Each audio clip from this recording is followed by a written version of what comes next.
एक नगर में जयराम नाम का एक बहुत ही बड़ा व्यापारी रहता था। व्यापारी का एक 20 वर्षीय पुत्र भी था जिसका नाम यजवान था। यजवान बहुत ही बुद्धिमान और होशियार था।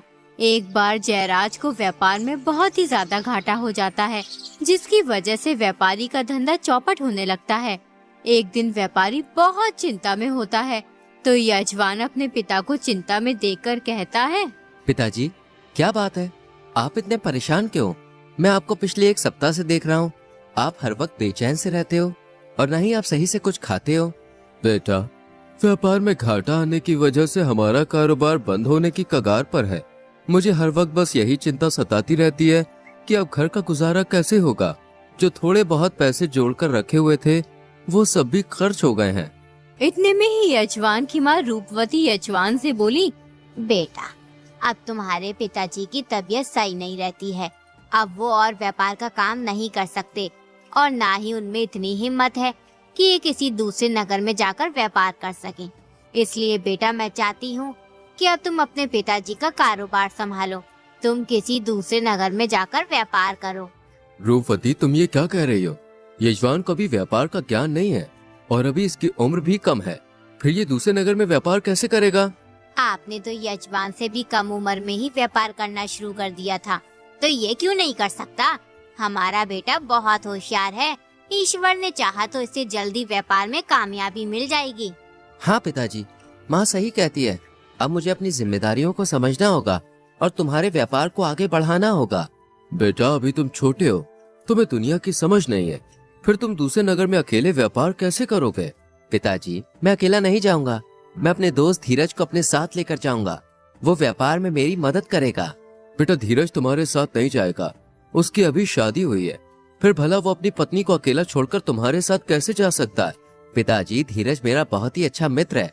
उसने मुझे कभी किसी काम के लिए मना नहीं किया है और वो अभी मेरे साथ जाने से मना नहीं करेगा। वो मेरे साथ जरूर जाएगा। इतना कहकर यजवान अपने मित्र धीरज के घर की ओर चल पड़ता है। कुछ ही देर में यजवान अपने मित्र के घर पहुंच जाता है। फिर वो धीरज से बोलता है, धीरज, मैं दूसरे नगर में व्यापार करने जा रहा हूँ। मैं चाहता हूँ कि तुम भी मेरे साथ चलो। अगर तुम मेरे साथ चलोगे तो मैं व्यापार सही तरीके से कर सकूंगा। यजमान भाई, मैं तुम्हारे साथ नहीं जा सकता। अगर मैं तुम्हारे साथ चला जाऊंगा तो मेरी पत्नी मेरे घर में अकेली कैसे रहेगी? इसलिए मैं अपनी पत्नी को छोड़कर नहीं जा सकता। भाई, 1 महीने की तो बात है। 1 महीने के लिए तुम अपनी पत्नी को मायके भेज दो। तुम तो जानते ही हो अब पिताजी की तबीयत सही नहीं है, इसलिए व्यापार के सभी काम मुझे ही संभालने हैं। यजमान, तुम समझते क्यों नहीं हो? मैं तुम्हारे साथ नहीं जा सकता। मैं तुम्हारी तरह किसी व्यापारी का बेटा नहीं हूँ। मैं एक गरीब आदमी का बेटा हूँ। ठंड आने वाली है, सर्दियों में सभी काम बंद हो जाते हैं, इसलिए मुझे अभी सर्दियों का बंदोबस्त करना होगा जिससे हमें भूखा न रहना पड़े। धीरज, तुम पहले जैसे मित्र नहीं रहे। शादी के बाद तो तुम बिल्कुल ही बदल गए हो। मैंने हमेशा तुम्हें अपना सच्चा मित्र समझा, लेकिन तुम तो यार स्वार्थी निकले। तुम ये क्या कह रहे हो यजमान? मैं स्वार्थी नहीं हूँ और ना ही मैं बदला हूँ। मेरी मजबूरी को समझने की कोशिश करो। देखो धीरज, अगर तुम मेरे साथ चलोगे तो अपनी कमाई का कुछ हिस्सा मैं तुम्हें दे दूंगा। इससे तुम्हारी कमाई भी हो जाएगी और मुझे अकेले भी नहीं जाना पड़ेगा। अगर तुम इतना कह ही रहे हो तो ठीक है, मैं तुम्हारे साथ चलने के लिए तैयार हूँ, लेकिन तुम्हें अपने व्यापार में जितना भी मुनाफा होगा उसमें से मुझे 20% देना होगा। ठीक है, मैं तुम्हें 20% देने के लिए तैयार हूँ। हम कल सवेरे सवेरे निकलेंगे। इतना कहकर यजमान अपने घर चला जाता है। उसके बाद धीरज अपनी पत्नी से कहता है, भाग्यवान, मैं कल अपने दोस्त यजवान के साथ दूसरे नगर में व्यापार करने जा रहा हूँ। 1 महीने में वापस आ जाऊंगा। मैं चाहता हूँ कि तुम 1 महीने के लिए अपने मायके चली जाओ। धीरज की बात सुनकर उसकी पत्नी नाराज हो गई, लेकिन धीरज ने अपनी पत्नी को मना लिया। उधर यजवान के पिता यजवान को व्यापार करने के लिए 4 सोने के सिक्के देते हैं। बेटा, इन सिक्कों को संभाल कर रखना। जब तुम व्यापार करोगे तो ये सिक्के तुम्हारे बहुत काम आएंगे और तुम्हें किसी भी तरह की परेशानी का सामना नहीं करना पड़ेगा। फिर यजवान की माँ यजवान को एक झोला देती है। उस झोले में खाना होता है। बेटा, इस झोले में खाना है। रास्ते में भूख लगे तो खा लेना और बेटा ध्यान से जाना। हमारी दुआएं तुम्हारे साथ हैं। अपना ख्याल रखना। फिर यजवान और धीरज दूसरे नगर में व्यापार करने के लिए चल पड़ते हैं। दोनों दोस्त चलते ही जा रहे थे चलते चलते उन्होंने बहुत ही लंबा रास्ता तय कर लिया था, इसलिए यजमान बहुत थक जाता है। वो धीरज से कहता है, भाई धीरज, थोड़ी देर आराम कर लेते हैं, मैं बहुत थक चुका हूँ, अब मुझ में चलने की और हिम्मत नहीं है। यजमान, अभी हम रुक नहीं सकते, हमें जल्दी ही दूसरे नगर में पहुँचना होगा। धीरज भाई, अगर तुम रुक नहीं सकते तो मुझे कोई कहानी ही सुना दो, जिससे हमारा सफर आसान हो जाए। यजमान, मुझे अभी कोई कहानी याद नहीं आ रही है, लेकिन मैं तुम्हें एक ज्ञान की बात बता सकता हूँ जो तुम्हारे जीवन में बहुत काम आएगी। लेकिन मैं तुम्हें ये बात फ्री में नहीं बता सकता, क्योंकि ये ज्ञान की बात एक सोने के सिक्के से भी ज्यादा कीमती है। ऐसा कैसे हो सकता है कि तुम्हारी एक ज्ञान की बात सोने के सिक्के से भी ज्यादा कीमती हो? क्या तुम एक सोने के सिक्के की कीमत जानते भी हो? एक सोने के सिक्के में तुम्हारा परिवार का 1 साल का गुजारा आराम से हो सकता है। यजमान मेरे दोस्त, मैं जानता हूँ एक सोने के सिक्के की कीमत बहुत ज्यादा होती है, लेकिन तुम्हारा एक सोने का सिक्का मेरे ज्ञान की बात की बराबरी नहीं कर सकता। अच्छा ऐसा है, तो मुझे बताओ वो ज्ञान की बात क्या है? देखो यजमान, जैसा कि मैंने अभी अभी बताया कि मेरी ज्ञान की बात बहुत ही कीमती है, इसलिए मैं तुम्हें ये ज्ञान मुफ्त में नहीं दे सकता हूँ। अगर तुम्हें मेरी ज्ञान की बात सुननी है तो तुम्हें मुझे एक सोने का सिक्का देना होगा। यजमान ने अपनी जेब से एक सोने का सिक्का निकाला और धीरज को दे दिया। धीरज सिक्का लेकर बोला, देखो यजमान, एक से भले 2 होते हैं। जब भी तुम किसी सफर पर निकलो तो किसी न किसी को अपने साथ जरूर ले जाना, चाहे वो इंसान हो या जानवर, क्योंकि एक से भले 2 होते हैं। धीरज की ये बात सुनकर यजमान को बहुत गुस्सा आया। वो सोचने लगा, इतने कीमती सोने के सिक्के में इतनी मामूली सी बात बताए? इस बात को तो हर कोई जानता है, इसने तो मुझे ठग लिया। लेकिन अब मैं भी क्या कर सकता हूँ? अगर मैंने इससे कुछ कहा तो ये घर वापस चला जाएगा। बेचारा यजमान चुप रहना ही अच्छा समझता है, जबकि धीरज एक सिक्का पाकर बहुत खुश होता है। धीरज के मन में अभी और लालच आ जाता है। वो सोचने लगता है, मुझे अपनी पत्नी की बहुत याद आ रही है। मेरे पास एक सोने का सिक्का तो आ गया, अगर मुझे 1-2 सिक्के और मिल जाएं, तो यहीं से मैं अपने घर लौट जाऊंगा। धीरज ये सोच ही रहा था कि यजमान धीरज से कहता है, भाई हम सुबह से चल रहे हैं, अब शरीर में चलने की और हिम्मत नहीं है, हमें अब थोड़ी बहुत देर आराम जरूर कर लेना चाहिए। अभी आराम करना सही नहीं है, हमें बहुत लंबा रास्ता तय करना है। अगर हम आराम करेंगे तो दूसरे नगर पहुंचने में कई दिन का वक्त लगेगा। तो कोई कहानी ही सुना दो जिससे सफर कट जाए। यजमान, मैंने अभी तुम्हें बताया तो था, मेरे पास सुनाने के लिए कोई कहानी नहीं है। मेरे पास केवल ज्ञान की बात है जो बहुत ही बहुमूल्य है। ये ज्ञान की बातें तुम्हारे जीवन में बहुत काम आएंगी, इसलिए अगर तुम एक और ज्ञान की बात सुनना चाहते हो तो तुम्हें मुझे सोने का सिक्का देना होगा, तभी मैं तुम्हें दूसरी ज्ञान की बात बता सकता हूँ। यजमान एक और सोने का सिक्का अपने दोस्त धीरज को दे देता है। फिर धीरज यजमान से कहता है, अब जो मैं तुम्हें ज्ञान की बात बताने जा रहा हूँ वो तुम्हारे जीवन में बहुत काम आएगी, इसलिए मेरी बात थोड़ा ध्यान से सुनना। जब भी तुम किसी अनजान आदमी के घर मेहमान बनकर जाओ और जब वो आदमी तुम्हें खाने के लिए कोई भी चीज दे, तो तुम उस खाने की चीज को खाने से पहले थोड़ा सा किसी जानवर को खाने के लिए डाल देना। लेकिन भाई ऐसा क्यों करना चाहिए? ऐसा इसलिए क्योंकि हमारे बड़े बुजुर्ग कहा करते हैं कि जानवरों को खिलाने से पुण्य मिलता है। धीरज की ये बात सुनकर यजमान को पहले से भी ज्यादा गुस्सा आया, क्योंकि यजमान के साथ धीरज ने 2 बार धोखा कर दिया था। यजमान के दिल में आया कि वो धीरज से अपने दोनों सोने के सिक्के छीन ले, लेकिन उसने ऐसा नहीं किया और चुपचाप धीरज के साथ चलता रहा।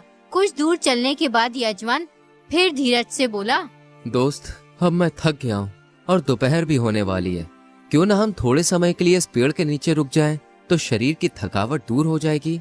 यजमान, आराम करने का मन तो मेरा भी बहुत कर रहा है, लेकिन अभी हमें सहारनपुर का जंगल भी पार करना है। सहारनपुर के जंगल में बहुत ही खतरनाक जंगली जानवर रहते हैं। अगर रात होने से पहले हमने उस जंगल को पार नहीं किया तो हम मारे जाएंगे, इसलिए अभी रुकना सही नहीं है। नहीं रुक सकते तो ये लो दोस्त सोने का सिक्का, मुझे कोई भी अच्छी सी ज्ञान की बात बताओ। अच्छा तो सुनो, तुम जब भी किसी अनजान व्यक्ति के घर मेहमान बनकर ठहरो और जब वो व्यक्ति सोने के लिए तुम्हारा बिस्तर लगाए, तो तुम उस बिस्तर पर सोने से पहले उस बिस्तर को दोबारा अच्छी तरह से साफ करके बिछा कर सोना। लेकिन धीरज भाई, बिस्तर तो अनजान आदमी ने साफ करके ही बिछाया होगा, फिर मुझे साफ करने की क्या जरूरत है? अरे जरूरत है, क्योंकि जो तुम्हारा बिस्तर लगाए, क्या पता उससे गलती से बिस्तर में कोई सुई या फिर कुछ चुभने वाली वस्तु रह जाए और वो वस्तु तुम्हें चुभ जाए तो बहुत तकलीफ होगी ना भाई। थोड़ी दूर और चलने के बाद यजमान को बहुत थकावट महसूस होने लगी। उसके पैर दर्द से लड़खड़ाने लगे। इसलिए वो धीरज से बोला, धीरज भाई, मेरे पैरों में बहुत दर्द हो रहा है, इसलिए कोई कहानी या ज्ञान की बात सुना दो, सफर आसान हो जाएगा। ठीक है दोस्त, सुनाता हूँ, लेकिन ज्ञान की बात सुनने से पहले सोने का सिक्का देना होगा, उसके बाद ही मैं तुम्हें ज्ञान की बात बता सकता हूँ। धीरज, अब तो मेरे पास सिर्फ एक ही सोने का सिक्का बचा है। अगर मैंने तुम्हें ये भी दे दिया तो मैं दूसरे नगर में व्यापार कैसे करूँगा? बगैर सोने के सिक्के लिए मैं तुम्हें ज्ञान की बात नहीं बता सकता, इसलिए हमें चुपचाप आगे बढ़ना चाहिए। यजमान ने थक हार कर वो आखिरी बचा सोने का सिक्का भी धीरज को दे दिया और बोला, लो भाई, अब ये आखिरी सोने का सिक्का भी तुम्हारा हुआ। अब मुझे ज्ञान की बात बताओ। अच्छा सुनो, तुम्हें जीवन में जब कभी भी लगे कि अब तुम चारों ओर से मुसीबतों से घिर चुके हो और उन मुसीबतों से बाहर निकलने का कोई रास्ता नजर नहीं आ रहा हो, तो तुम उन मुसीबतों के आगे कभी भी हार मत मानना। कोशिश करना उन मुसीबतों से बाहर निकलने के लिए, क्योंकि अगर तुमने मुश्किल समय में भी अपना आत्मविश्वास और हिम्मत नहीं खोई तो तुम निश्चित ही कामयाब हो जाओगे।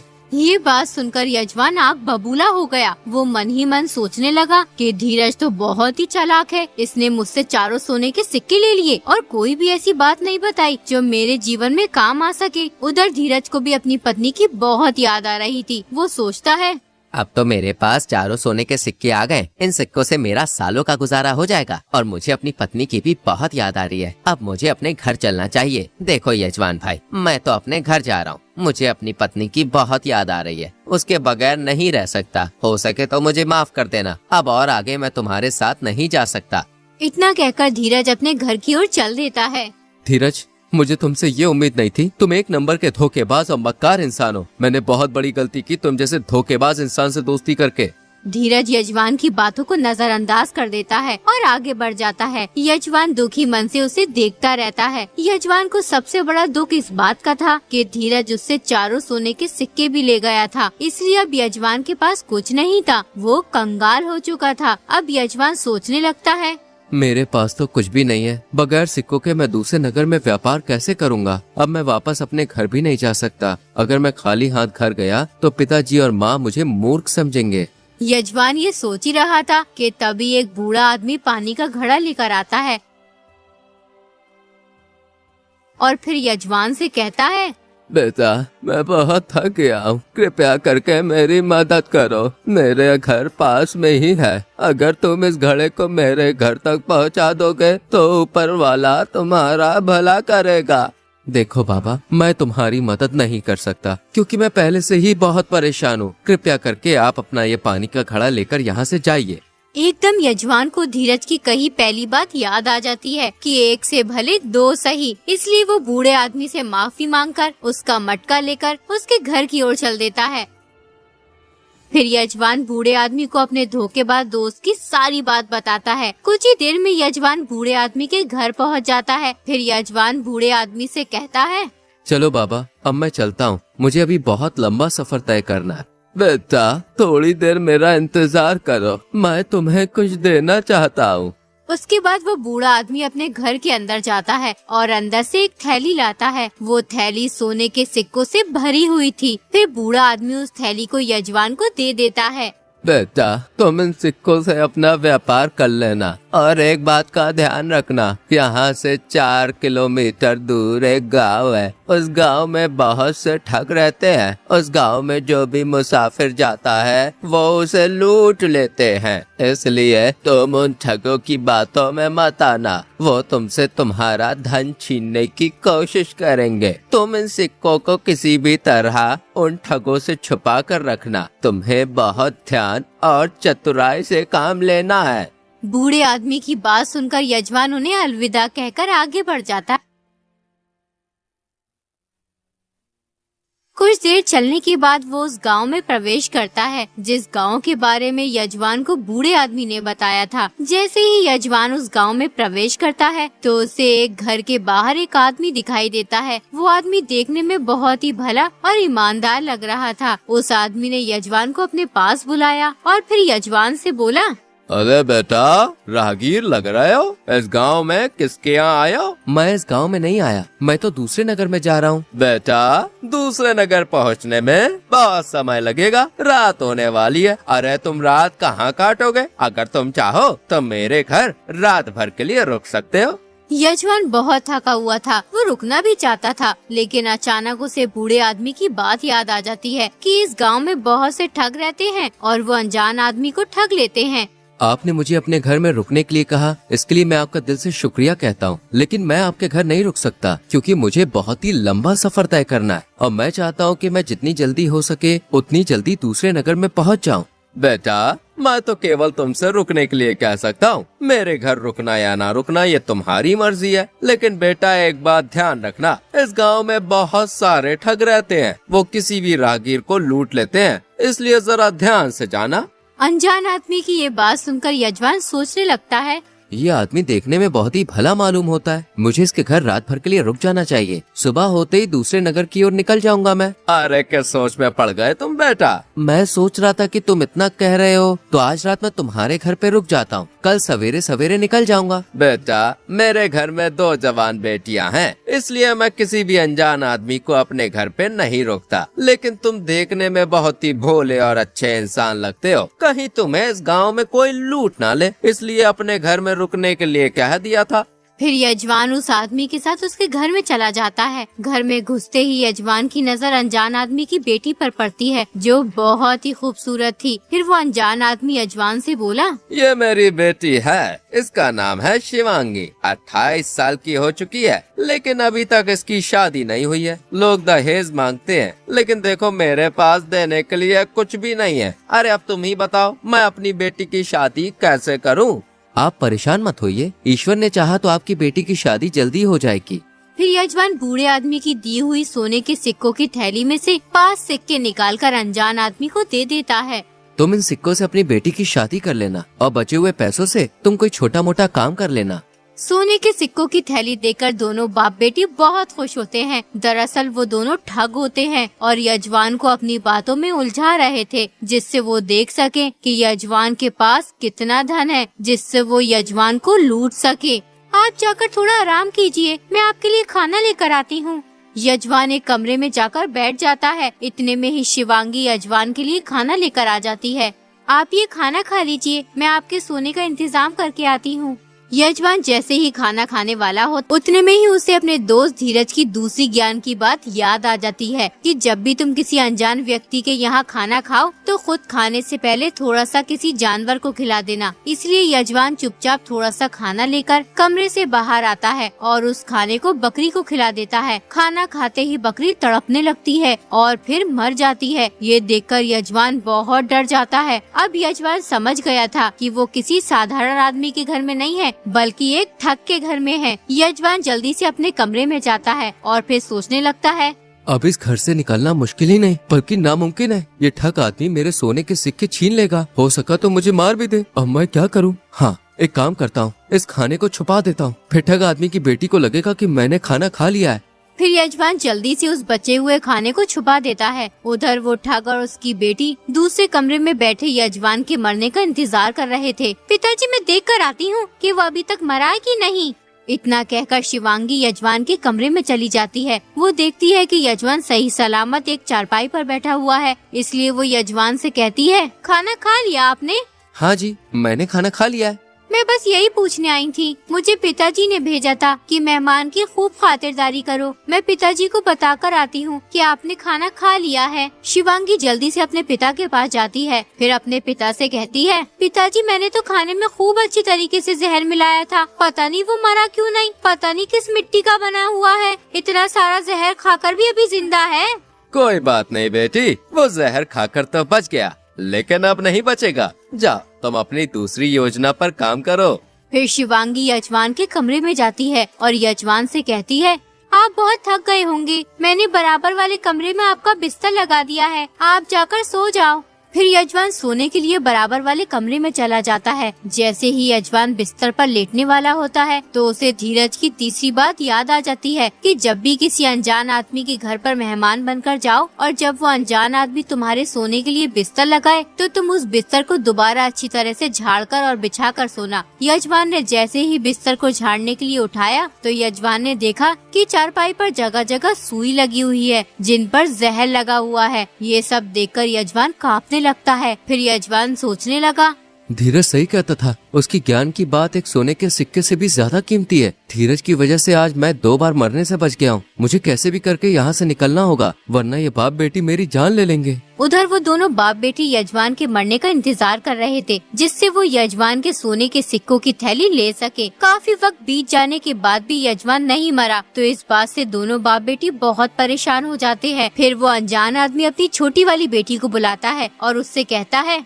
देखो बेटे, हमने बड़ी मुश्किल से एक राहगीर को बहकाया है। उसके पास सोने के सिक्कों से भरी हुई थैली है। वो थैली किसी भी तरह हमें लेनी होगी। हम उस राहगीर को मारने के लिए 2 बार जाल बिछा चुके हैं, लेकिन उसने हमारी दोनों योजनाओं को नाकाम कर दिया है और वो अभी तक जिंदा है। इसलिए मैं चाहता हूँ कि तुम उस राहगीर से किसी भी तरह वो सोने के सिक्कों की थैली हासिल करो। उस अनजान आदमी की छोटी बेटी बहुत ज्यादा खूबसूरत थी। उसे जो भी देखता था वो देखता ही रह जाता था। उसका नाम सुमन था। अब सुमन यजमान के कमरे में जाती है। जैसे ही यजमान सुमन को देखता है तो उसे देखता ही रह जाता है। फिर सुमन यजमान से कहती है, अभी तक आप सोए नहीं। मेरी बहन ने आपके लिए कितना सुंदर बिस्तर लगाया है, या फिर कोई और बात है जिसकी वजह से तुम्हें नींद नहीं आ रही है? अच्छा, तो वो तुम्हारी बहन है? फिर तो तुम भी मुझे मारने के लिए आई होगी। तुम्हारी बहन ने मुझे खाने में जहर मिलाकर दिया था। अगर मैं खाना बकरी को नहीं खिलाता तो कब के मेरे प्राण चले गए होते। उसके बाद तुम्हारी बहन ने बिस्तर के नीचे जहर की सुई रख दी थी। वो तो मैंने बिस्तर छाड़ लिया, वरना अब तक तो मैं लुढ़क गया होता। आप चिंता मत करो, मैं अपनी बहन की तरह नहीं हूँ। मैं किसी की जान नहीं लेना चाहती। अगर तुम सीधी तरह अपने सोने के सिक्कों की थैली हमें दे दोगे तो हम तुमसे कुछ नहीं कहेंगे। उसके बाद तुम यहाँ से चले जाना। अगर तुमने वो थैली मुझे नहीं दी तो मेरे पिताजी तुम्हारी जान ले लेंगे। इसलिए भलाई इसी में है कि तुम वो थैली हमें दे दो। सुमन की ये बातें सुनकर यजमान बहुत घबरा जाता है। तभी उसे अपने दोस्त धीरज की चौथी ज्ञान की बात याद आती है कि जब तुम किसी मुसीबत में फंसे हो तो उस मुसीबत से बचने के लिए हर तरीका अपना लो। तभी यजमान की नजर एक चाकू पर पड़ती है। वो जल्दी से उस चाकू को उठाकर सुमन की गर्दन पर रख देता है और फिर सुमन से कहता है, अगर तुमने जरा भी हिलने की कोशिश की ना तो तुम्हारी जान चली जाएगी। उतने में ही सुमन का बाप आ जाता है। अपनी बेटी को इस हाल में देखकर वो घबरा जाता है। या तो मुझे सीधी तरह से यहाँ से जाने दो, वरना मैं तुम्हारी इस खूबसूरत बेटी की जान ले लूंगा। तुम्हारी भलाई इसी में। मेरा रास्ता छोड़ दो और मुझे यहाँ से जाने दो। फिर यजमान ठग आदमी के घर से बाहर आ जाता है। जैसे ही वो बाहर आता है सुमन को दरवाजे पर छोड़कर बहुत तेज भागता है। कुछ ही देर में यजमान ठग आदमी के घर से बहुत दूर आ जाता है। उसके बाद यजमान सही सलामत दूसरे नगर में पहुंच जाता है। वहां वो खूब धन कमाता है और फिर यजमान अपने माता पिता के पास चला आता है। यजमान के माता पिता को उसकी बहादुरी और बुद्धिमानी पर बहुत गर्व होता है। यजमान की वजह से जयराज का व्यापार पुनः चलने लगता है।